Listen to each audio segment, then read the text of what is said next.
It's the year 2093 in futuristic Japan, where monsters of unknown origin appear out of nowhere and terrorize humanity. At the same time, global crime rates reached an all-time high amidst the chaos.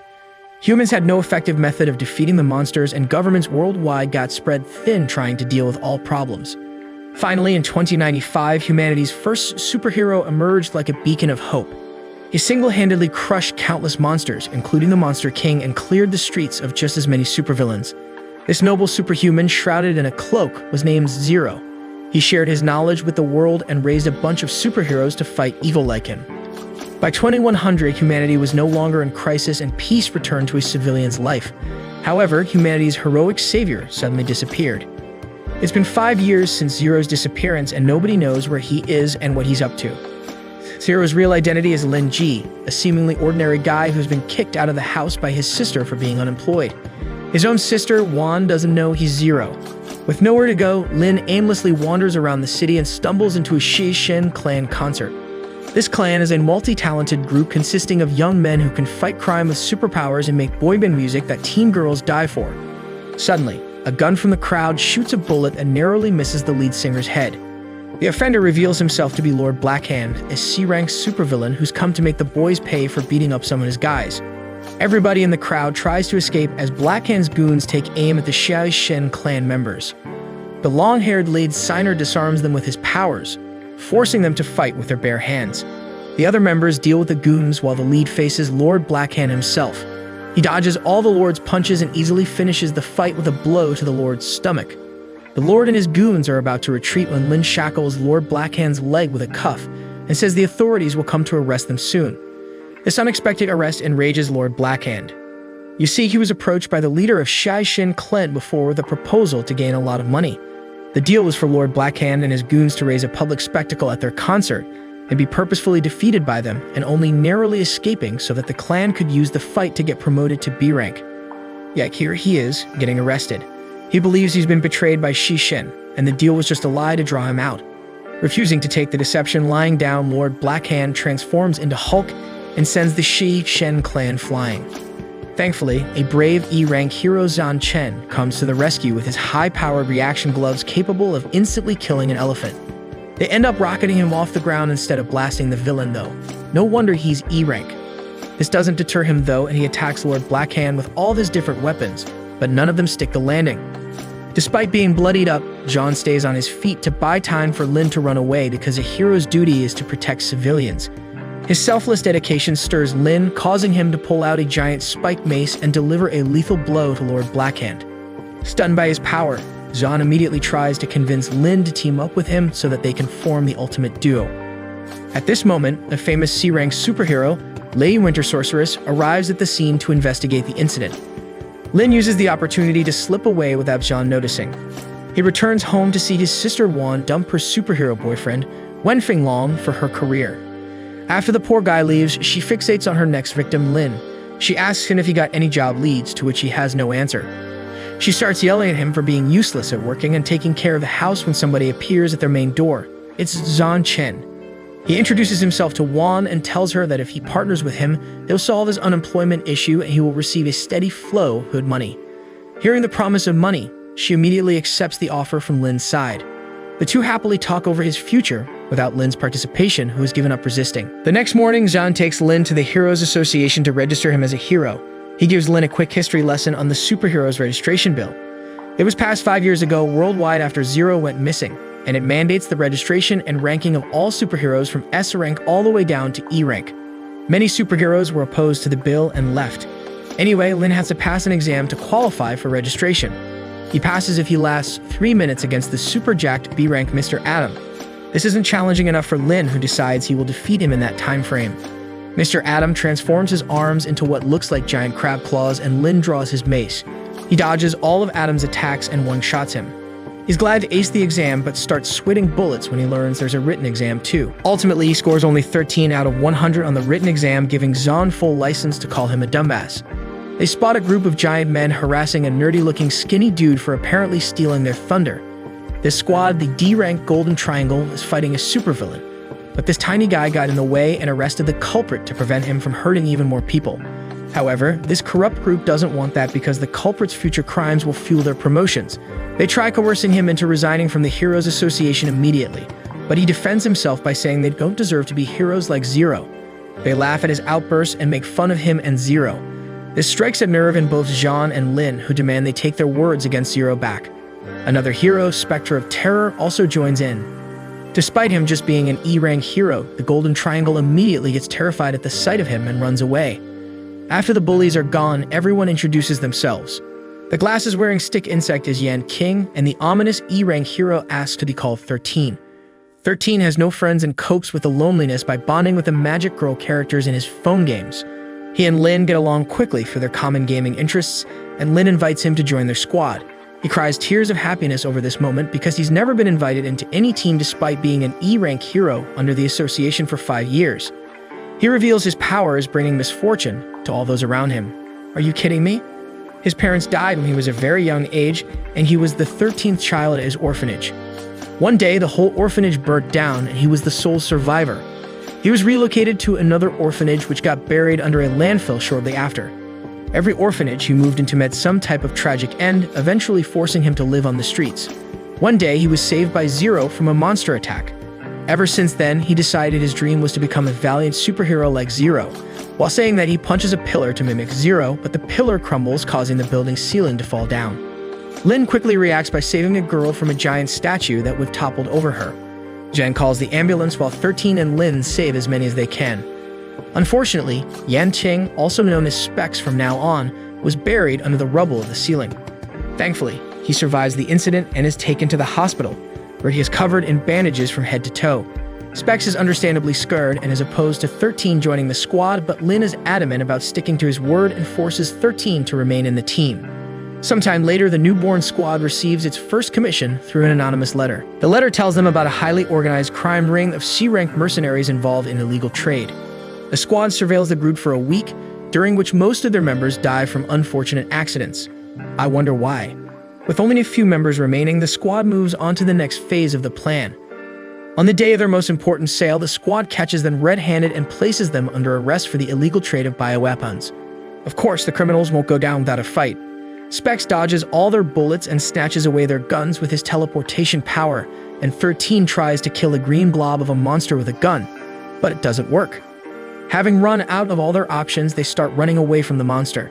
Lin casually swings his mace at the monster, sending it flying directly into the city, where it immediately starts causing havoc. Lin catches up with it soon and demolishes it with his mace, spilling sewage water everywhere. I guess that's what it was made of. However, the monster still survives. John falls into its body while trying to attack it, causing its weak spot to be exposed. After that, he single-handedly defeats the monster, causing clear water to flood the street. The water apparently has purifying effects that clear up people's acne and perfectly clean the flooded shops. Due to this, civilians welcome the water and cheer for Jean, the MVP. It also saves a girl child from drowning in the water. Not knowing whose child she is, they bring the unconscious girl back to their base. After letting her refresh, Lin tries to ask her name, but she doesn't say anything and continues to sip her Capri-Sun. The Winter Sorceress, Miss Dong, comes over with information on the child in a pen drive. She tells them about the Gene Evolutionary Corporation that was established a few years ago. They're an inhumane organization that set up many charities to provide for homeless children, but have actually been using the charities as a front to obtain test subjects for their experiments. They have tested countless children by now, but this girl here is the only successful case. The thought of so many children dying in their hands and the Heroes Association not doing anything enrages Lin so much that his emotions go out of control and everybody in the room starts suffocating. After he regains his senses, Miss Dong explains that the association has done many raiders on the corporation, but the bad guys always seem to get away. Recently, she's been given the lead on investigating the corporation, leading her to discover they have a mole in the association. That mole is none other than the chairman of the Heroes Association, Aoyang Ru. She thinks it's only a matter of time before they come for her and the child. She advises them to stay on high alert for an attack from professional killers. Later that day, Lin employs the help of Big Sister Wan to get the child new clothes. She misunderstands the situation and assumes he and his squad have kidnapped a little girl, causing her to yell at him. He explains that they've rescued her since she has nowhere to go and that they've been taking good care of her, showing her the spicy crisps they fed her. Wan hugs the child and promises to buy her better clothes and feed her a nice meal. Lynn asks her to go into the store without him and the guys since they have an errand to run. Once she's inside, they are faced by the Golden Triangle. You see, the reason they came outside was to draw out the ones assigned to hunt them. They go through a shady alley to talk. The Golden Triangle admits Chairman Aoyang has sent them to bring the squad in for questioning and that Miss Dong is now on the association's wanted list. Lin clearly states they won't comply, causing the Golden Triangle to use force. Unfortunately for them, Lin, Jean, and Specs easily defeat them. With that out of the way, the boys rush back to the store for Juan, who's been waiting outside for ages. She and the kid get along very well, and since their shopping spree, she has given the girl a name, Moo Moo. Moo Moo happily flaunts her new outfit. Juan begs Lin to let her keep Moo Moo in their home. Although hesitant at first, he softens up and agrees. Over at the chairman's office, Aoyang panics over the Golden Triangle's botched mission. However, another man from the Gene Evolutionary Corporation reassures him that his underlings are already on the move and they should just sit back and relax. However, the female assassin that gets sent to Jean's house gets so creeped out by the mannequin heads in his lab that she runs away without capturing him. Similarly, an A-rank assassin is assigned to retrieve Moo Moo from Lin's house. Lin detects him even before entering the house and confronts him. The assassin makes big talk about his abilities, but Lin shuts him up with a punch. Too prideful to fail in his task, he injects a chemical called Berserker's Serum, which instantly boosts his powers. He transforms into a massive hump with the powers of an S-rank and a practically immortal body. Even though Lin dismembers one of his arms, it grows back in a matter of seconds. He attacks Lin with a barrage of punches, but Lin dodges them all. Finally, Lin lands a single punch in the assassin's stomach, causing him to slide back and hit a tree. That one punch is enough to damage his body enough that it can't instantly heal. The salty assassin accepts defeat, but threatens to come for him and his sister Juan in the future, and will keep coming for them until he gets what he wants. This is the last straw for Lin, who has vowed never to let his loved ones get hurt. Despite the Heroes Association's rule against killing anyone, Lin brings his giant mace out and swings at the assassin so hard that half the hill they were standing on becomes past tense. He quickly returns home and pretends that everything is fine to Juan, who woke up from the noise. After she goes back to sleep, Lin takes out the pen drive Miss Dong gave him. He recalls what she said to them before. In 3 days' time, Chairman Aoyang will meet with the corporation. It'll be the perfect opportunity to bring the chairman and the others from the association that are involved with the evil organization, but it won't be easy. It'll probably lead to the biggest fight the city has seen throughout history. 3 days pass and Lin's party and Miss Dong prepare for the corporation meeting later that night. Beating the bad guys won't be easy, so Miss Dong brings her sister Ice Fairy, an A-rank hero, and the Muscle Alliance, a group of, well, really muscular heroes. Their main goal is to obtain some of the Berserker's Serum as proof of their misconduct and grounds for arrest. Lin and Ice Fairy get off to a rough start because the A-rank hero belittles his squad, especially Specs, but Miss Dong urges them to cooperate. Thanks to 13, the corporation's Paradise Island headquarters has been destroyed, greatly increasing their likelihood of winning. They do a team huddle fit for heroes and get to work. Everybody's in their hiding positions to make a surprise attack on Aoyang and the corporation. However, the Muscle Alliance's Himbo heroes jump into action the moment the corporation's helicopter lands next to the waiting chairman. Wu Yang orders his thugs to attack the new company, while Mr. Gan from the corporation slips back into the helicopter and tries to escape. Unfortunately for him, Ice Fairy shoots the helicopter down with an ice attack, causing it to catch fire and explode. Somehow, Mr. Gan and his bodyguard, the female assassin from earlier, survive the crash. 3 bullets are shot at Ice Fairy, shattering her wings. Seeing that, Miss Dong realizes that Chairman Aoyang even has Hunter, a top-class A-rank marksman hero, under his wing. She takes on Aoyang while Lin and Zhan fight Mr. Gan and the assassin. Zhan has improved remarkably since his debut fight, expertly holding back the assassin's attacks with his polearm. She disappears into the dark forest for some time, but Zhan hears the direction of her movements and stops her stealth attack while also delivering a tough blow. However, he slowly loses momentum and control of the fight, and the assassin is inches away from killing him. She stabs him while saying something about heroes not existing in real life.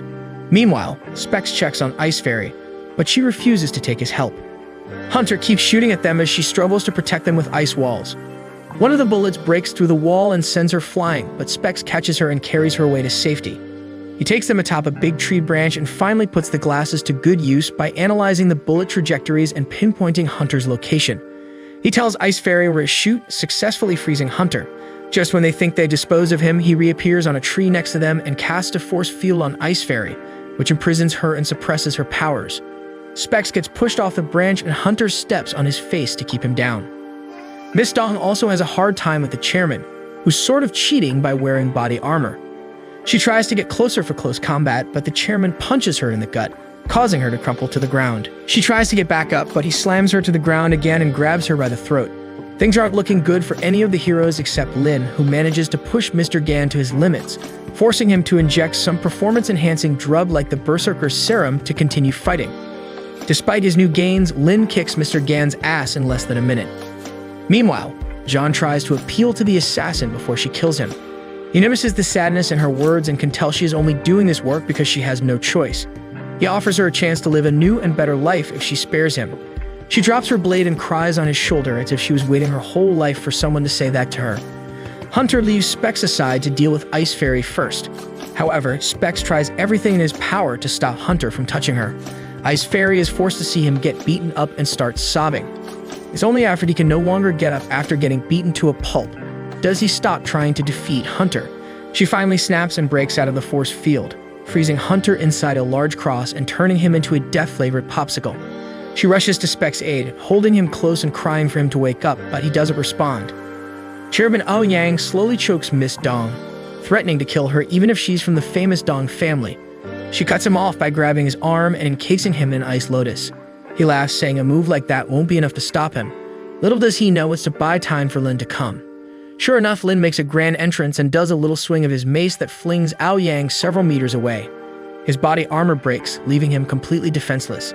He yanks out a Berserker's Serum and injects it in himself, immediately upgrading to S level. His body grows spines that he uses as projectiles to attack Lin first. Only a crater remains after the attack. Thinking he's killed Lin, he does the same thing with Miss Dong, but Lin protects her from the spines by blocking them with his giant mace. The chairman tries to form a wall of spines, but Lin destroys it like a house of cards and hits him. He tries to defeat him with martial arts, but Lin dodges them all with his superior reflexes. Eventually, Lin grabs the chairman's arm, swings him around in a circle, and launches him into the air. Lin follows upward and strikes him down with the mace so hard that a small explosion occurs in the sky. Chairman Ao Yang falls to the ground, not dead, but in a coma that should last a few days according to Lin. Miss Dong praises his strength, saying she didn't know he was at par with S rank. A wounded Zhan emerges from the forests in the arms of the assassin that caused the injury. Lin and Zhan celebrate their victory before Zhan falls to the ground due to his pain. Miss Dong reassures the assassin that she will not be blamed because she didn't actually have anything to do with the corporation's misdeeds. The happiness ends abruptly when Ice Fairy comes in carrying Specs on her back, who is completely unconscious. Luckily, both Jean and Specs are taken to the hospital in time to be saved, but the road to complete recovery is still a long way. Ice Fairy takes time out to feed and nurse Specs as a token of gratitude for saving her life. When everyone's in the hospital room, Miss Dong tells them she's discussed with the Heroes Association to arrange special training for them to improve their skills.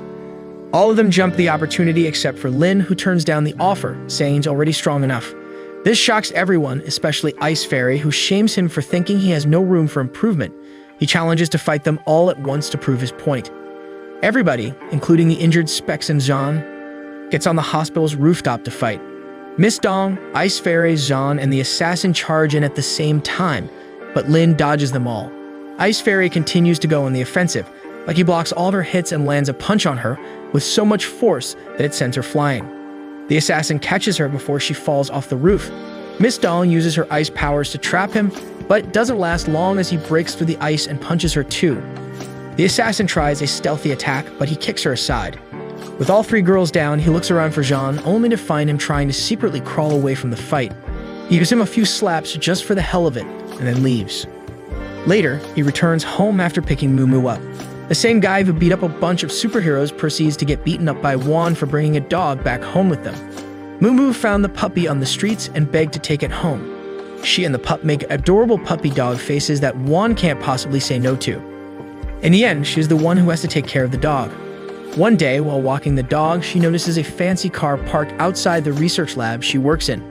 Curious, she tries to enter the lab, but her supervisor, Dr. Qin, quickly turns her away by saying he doesn't need her assistance today.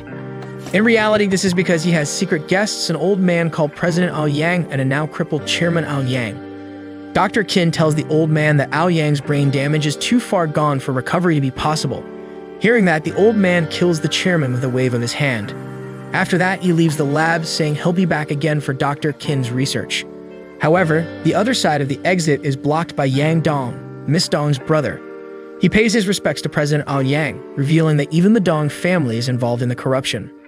After the president leaves, Yang asks for a little boost, but Dr. Qin doesn't have whatever he's come here for, explaining that he's understaffed and has difficult time constraints. Expecting this, Yang introduces Dr. Qin to a new helper, Dr. Musili. Dr. Qin tries to resist, but Yang shuts him down and leaves. Over at the Heroes Association, Lin's squad comes back from their first rigorous training session. While recounting the exercises to Lin, the long-haired leader, Shai Shin clan, approaches them and begs to be a part of their squad. Even though nobody really agrees, he slithers his way in. Suddenly, they hear clapping ahead of them. Yang walks across the stage with 2 bodyguards beside him. He stands behind the podium and introduces himself as the new chairman of the Heroes Association.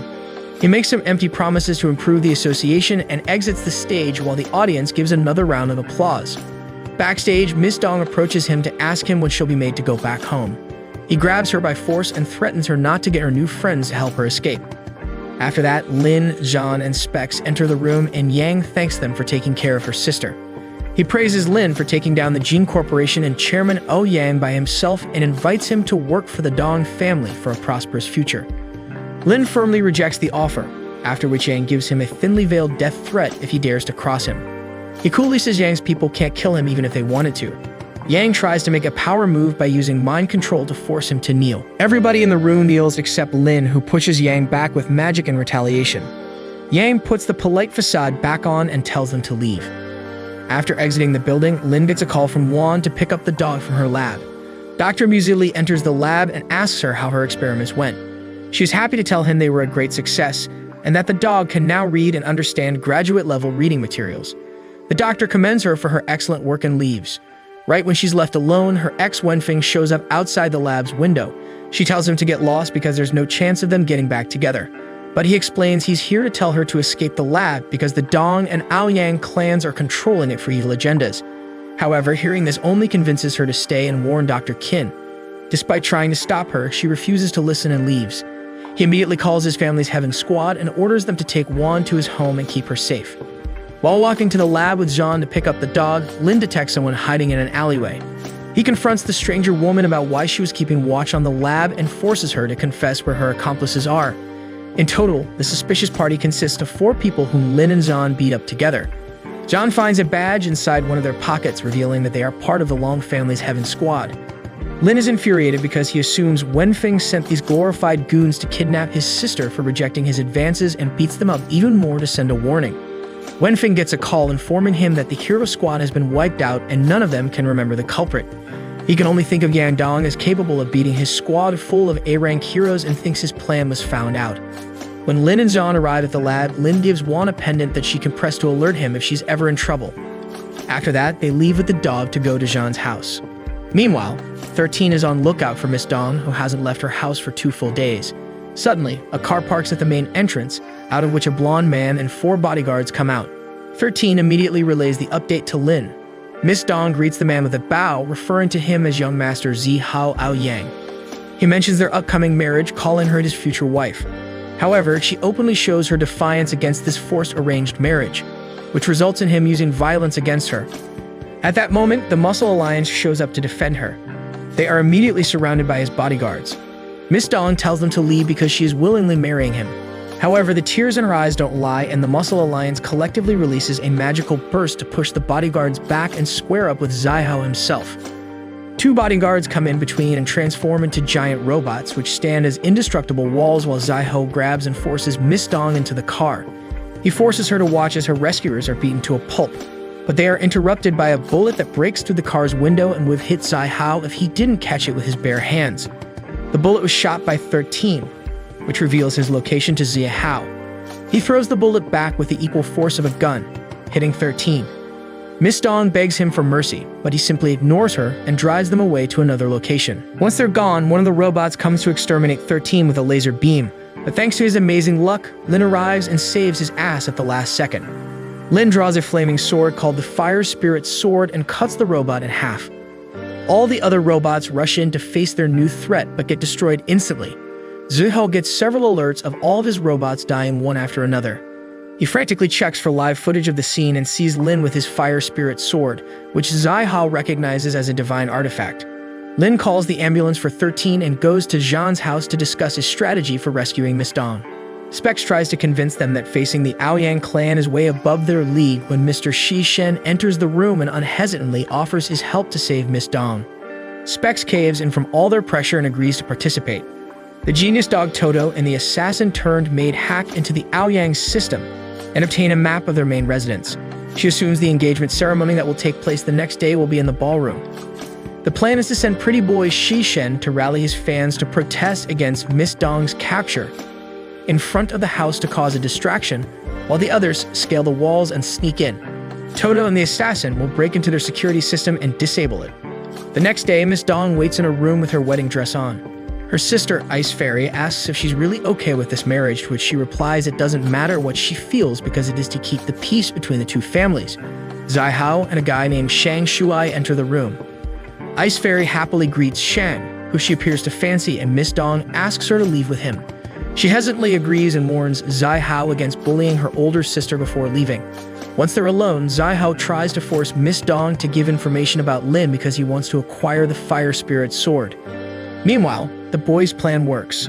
Lin, Zhan, and Specs scale the walls and enter the premises. They wear cloaks to disguise themselves, with Lin going the extra mile by covering his face with a mask and bringing another weapon. Ice Fairy spots them and demands the intruders reveal their identities. Specs immediately lowers his cape to show himself and gets jealous to see her with Shang. While lecturing her about being cautious with talking to boys, Zhan and Lin proceed to infiltrate the house. They find the room Miss Dong is being kept in, and Zhan takes care of the two guards so Lin can enter the room. Once inside, he tries to rush her into escaping with him, but she strongly resists because she doesn't want any more people to get hurt because of her. He promises no one will be hurt under his watch and tears the room's wall down with his spear to prove a point. Finally, Miss Dong holds his hand and agrees to leave. They try to escape through the garden, but Zhang gets found out by the giant bodyguards. Zai Hao confronts them and shames Miss Dong for running away with another man. Lin challenges him to a fight. They make a deal that if Lin loses, he will back down and give his fire spirit sword to Zai Hao. They all gather at the arena to resolve everything once and for all. Even Ice Fairy shows up after finding out about everything from Specs. The leaders of both the Aoyang and Dong families are in attendance. Lin uses a spear as his weapon of choice, and Zai Hao chooses his bare fists. Big mistake. Zai Hao doesn't land a single blow and is eventually beaten by Lin. Of course, he doesn't admit defeat so easily and tries to put up another fight, but a single punch puts him out of commission. Lin decides to be a little extra and uses the spear's true power to summon a dragon. Despite another defeat, Zai Hao doesn't want to back down until one of them dies. He brings out a magic scroll and unravels it. The old master Aoyang gets alarmed to see the scroll and immediately evacuates the others from the arena before the scroll unleashes a mini-nuclear explosion that completely obliterates the ground. Miss Dong and Ice Fairy run back to the ruined arena to find Zhan and Specs still alive. Zai Hao floats above them, surrounded by a purple aura with a Super Saiyan type of look. Lin emerges through the dust with barely a scratch and attacks Zai Hao with one final dragon to take him down. Miss Dong happily runs toward Lin to hug him, but something stops her in her tracks and she falls to her knees. Everyone else kneels down as well and falls into a trance by mind control except Lin. Suddenly, a bald man with a funny skin-tight suit appears in the sky, like a cheap version of Saitama. He proclaims himself as a new god and tries to force Lin to kneel as well, but he cannot penetrate his mind. Frustrated, the god tries to crush him with rocks, but Lin dodges them and fights the wanted god. Things go as usual until a Baldy says he'll send Lin to hell as he did his sister. Having discovered that this man killed his sister, Lin gets engulfed in fury and takes on the form of his past self. The OG superhero shrouded in Cloak Zero. Zero throws him around for a while, even taking him on a round trip to the moon, until they return to the arena. The bald god lies on the wasted ground and finally returns to his senses. He reveals he is Yang Dong, who idolized Zero from a very young age and strived to become the one to eradicate all crime and sin from humanity. However, on the path to becoming the strongest, he lost sight of his goal and became the evilest of evil. Upon this revelation, he succumbs to all of Lin's attacks and vaporizes. Lin goes to his sister's lab to find it completely destroyed. Fortunately, Wan didn't even get a scratch from the disaster. Lin asks why she didn't press the pendant, to which she says she didn't want to get him into trouble. He makes her promise to call him if she ever runs into a dangerous situation again. Knowing his sister is safe, he goes to the beach to meet Miss Dong one last time. She has decided to move to M District to teach at the Heroes Academy. They bid a sweet farewell to each other, hoping to meet again someday. Lin retires as a hero for the second time to live a normal and peaceful life with his sister like he always wanted.